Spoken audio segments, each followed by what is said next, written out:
Droplette, my first Steam game. It'll be releasing in April 22nd, so now's your last chance to wishlist it before its early access release. And what better way to celebrate and market than by making a dev log that loosely covers what I've been doing for the past year, basically. Probably better than what I've been doing recently with the videos. So strap in for a tale of highs, lows, spaghetti code, evolving, devolving, and everything in between. The project began around May 25th, where we opened a Google Doc and began coming up with a basic premise for the game, as well as coming up with the title. Wet, moist, and slushy. Trickle terror. I don't think I've talked about this method of coming up with a name. Basically, you just throw words out there that correlate to the game in some way, whether it's a theme or like an actual like object or something you see in the game. And then you start combining stuff until you come up with a cool idea. The game is about a personified drop of water who gets separated from her friend. The player has to interact and traverse the area around her to catch back up. For this game, I want 3 main areas, 3 dungeons, 3 powers, and 3 bosses. I should probably address the elephant in the room. I stopped working on forcing Twilight out after college. At the state it was in, I realized that there was way too much in that game, which was great, but I could not do all of that. That would take actual years, and I've already done that once. Honestly, I did that with Droplette as well already, but at least this game is already 33% complete, rounding up, right? Yeah. To put it simply, what I like to phrase it as is Twilight walked so that Droplette could run. We were already itching to try some things out, so we went into the Unreal editor and started work.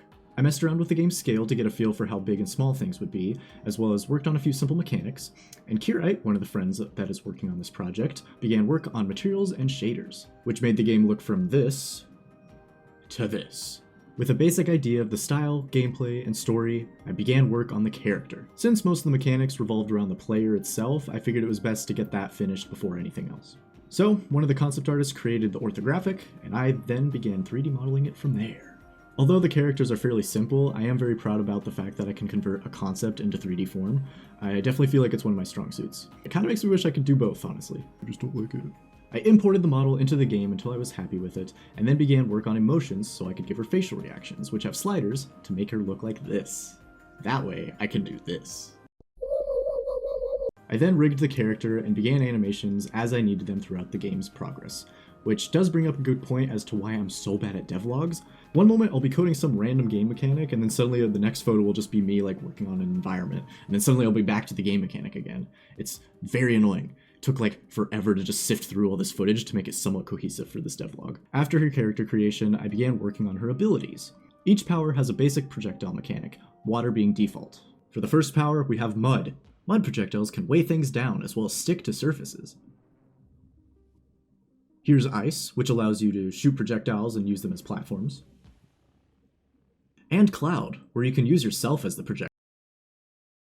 Each power also has its own mobility mechanic. Water has double jump and dash. Mud gives you mud ball, which allows you to enter small areas as well as gain momentum down slopes.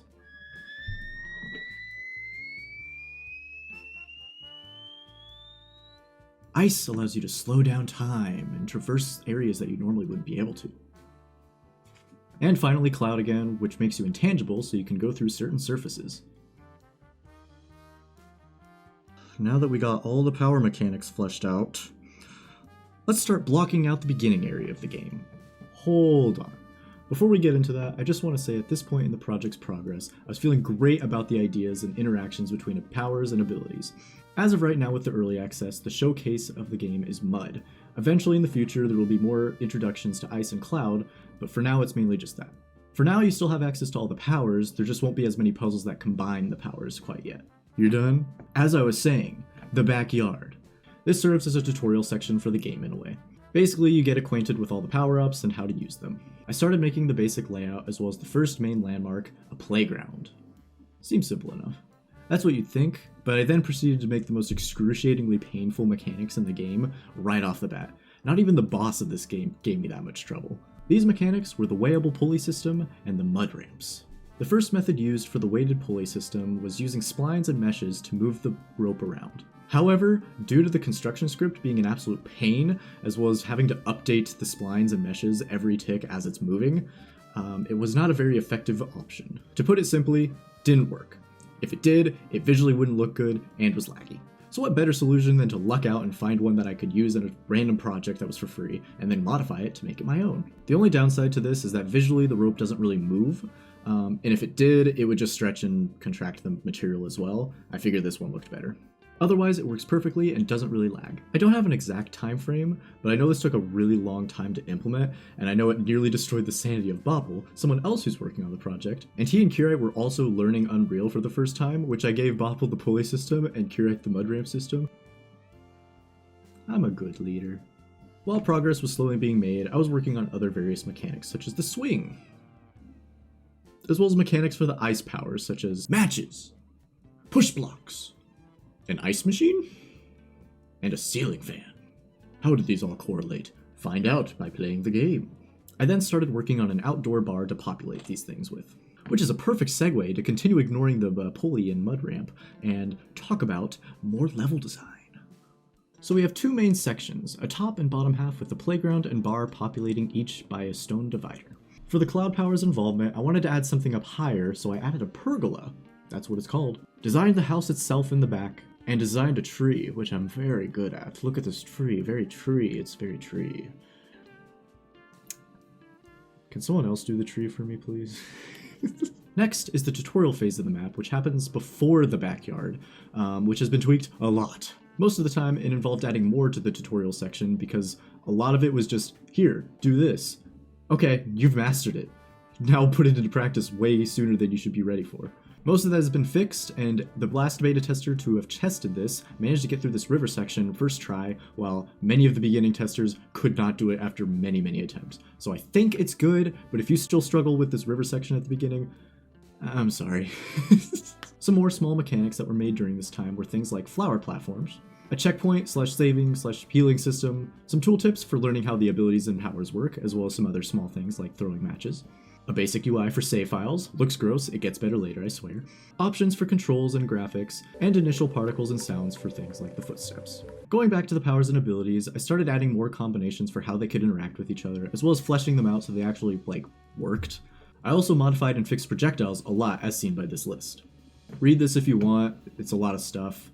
I am not talking about it really because it's not anything super difficult to fix, and it's just kind of boring. It's just a lot of small bugs. It's like, oh, I didn't know this happened, now I do. I'm gonna write this down, do it later. And that's what I did. On top of that, I also had these pipe mechanics that the mud ball goes through that I made work with projectiles as well. In addition to all of this, I also made the projectiles work a lot more efficiently with the mechanics.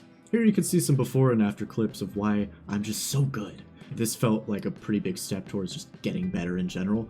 I'm learning a lot, that's the main point. I even implemented recursion on my own for the ice projectiles, which I felt was pretty darn cool, finding an actual practical application for it.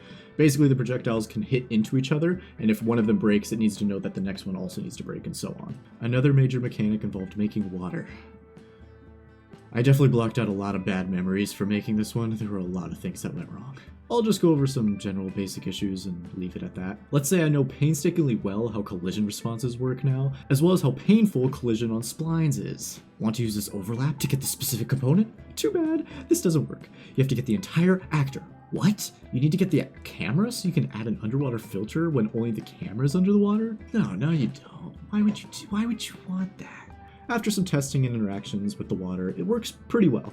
If I had one thing that I wish I could do better with it, it's that you can't really get out of the water very easily. You have to swim up to slopes and hope that you can get some footing. The problem with why I can't fix this really is that if you double jump, then you can basically just go against the current regardless. I blame this one mainly on just poor hindsight. I didn't really fully consider the ideas behind the mechanics.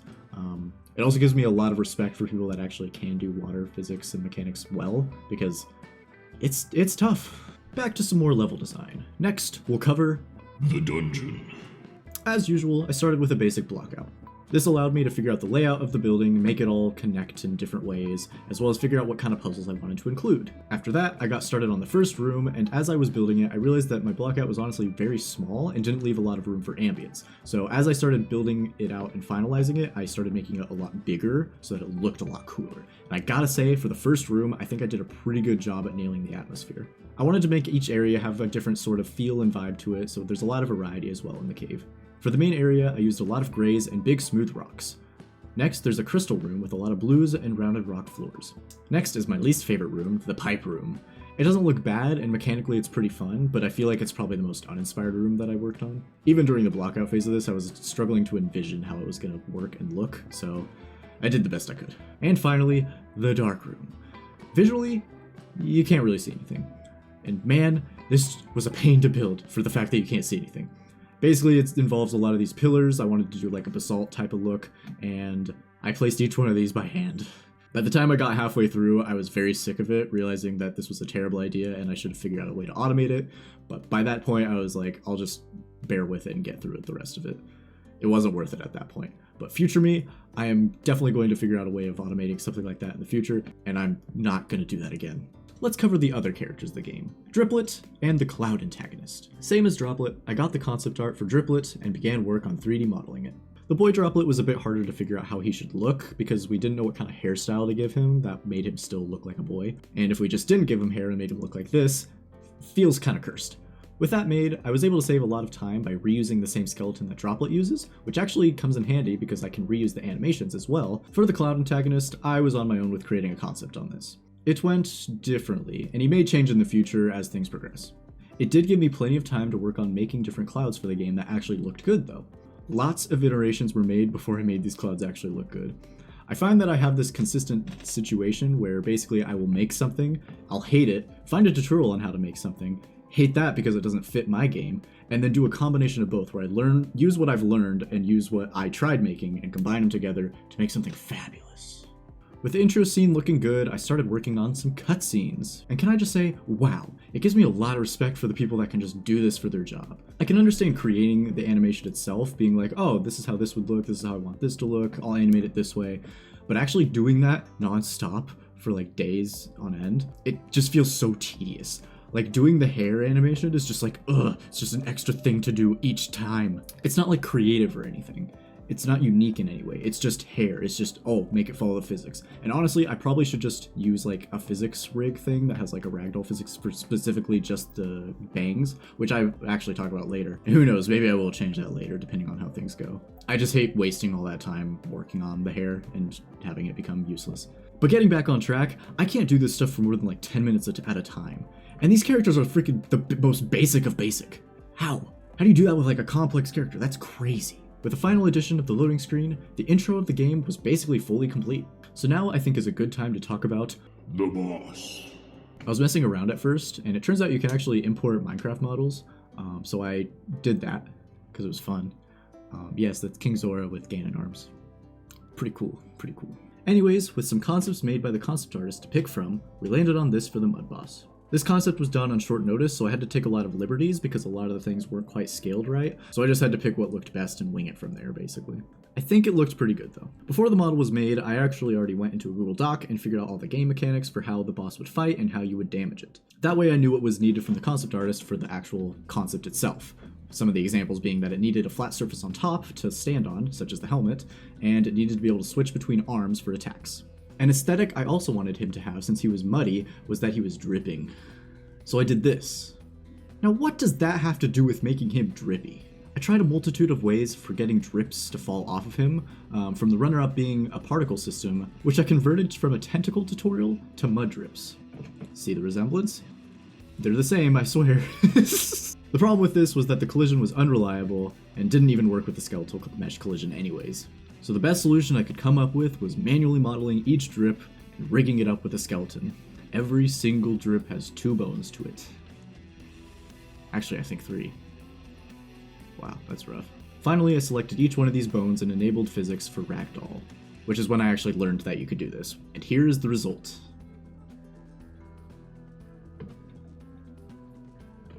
There we go. Now that we have a decent base, I added one more feature, which is little particle drips that come off of these drips. This is about the best I could make him look with the knowledge that I have now, and honestly, not too bad. Now, coding-wise, Mud Boss is some of the best and worst work I've done so far.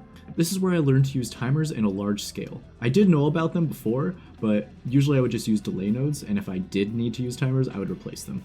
But for this, I had to use them a lot. Not only did that help make this coding a lot better, but I also converted a lot of things into functions rather than just abusing the event graph, which makes it look a lot cleaner and is a lot easier to organize and look through and sift through, and you know where everything is. It's so much cleaner.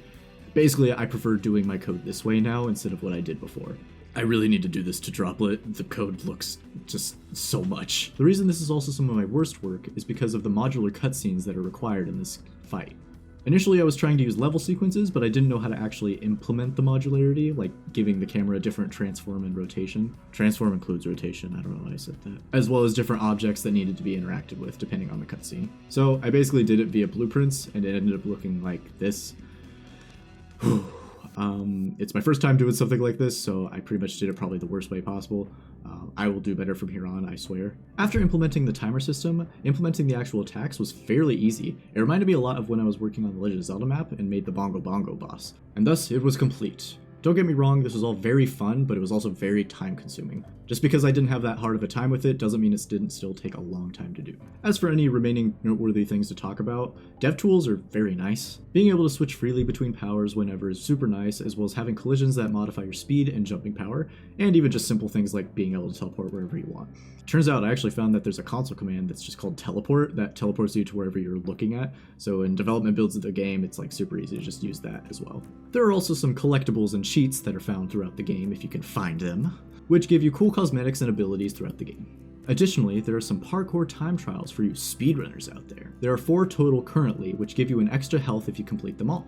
One of the last things I did was finalizing the UI to make it actually look pretty good, as well as adding a New Game Plus, because this game needs a New Game Plus right now. Basically, it allows you to carry over certain things like health, collectibles, time trials, things like that. Also, if you're curious, here's my final list of things that I had to bug fix before the game was finished. Imagine this, but like times like 20 to get an idea of how many bugs just the game overall had. And one last thing, cut content.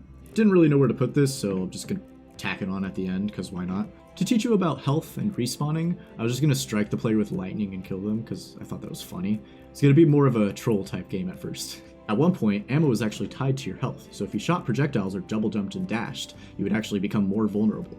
This felt like it became too much of a balancing act though, and I just wanted the game to be very comfy and casual so you didn't have to worry about things like that, so it got scrapped. Dashing used to be a burst, but now it's actually just a full dash, which is nice. In the bar area, there used to be this spatula where you had to flip the ice off of it. And originally, the idea for Mud Boss was that you could actually roll up him like a mud ramp when he was caught off guard. There is a mud ramp that's still implemented, it's just not the body itself, which is a little disappointing, but it was not feasible. It was way too tough. I also never talked about mud ramp.